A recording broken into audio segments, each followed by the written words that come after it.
মজুরি বকেয়া মজুরি যে দাবি আমরা করি, এটা একটা নিয়মিত ব্যাপার। কেন আমরা এই দাবিটা বারবার করতে হবে প্রতিটা ঈদের আগে? এই দেশের সিস্টেম যদি কার্যকর না হয়, তাহলে পরে এই যে অপসংস্কৃতির যে সিস্টেম, শ্রমিকদের মজুরি বকেয়া রেখে সেই টাকা অন্য খাতে ব্যয় করা এবং আরো অতিরিক্ত কিছু মুনাফা অর্জন, সেই মুনাফা লোভী মালিকদের বলছি, তোমাদের দিন ফুরিয়ে আসছে, তোমাদের দিন ফুরিয়ে আসছে।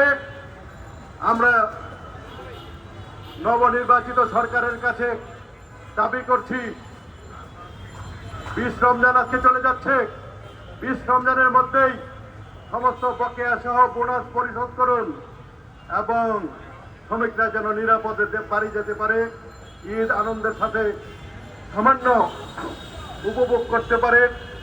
সেই পরিবারে যাওয়া আসার যে ব্যবস্থা, রাস্তায় যে চাঁদাবাজি, তা অবিলম্বে বন্ধ করুন।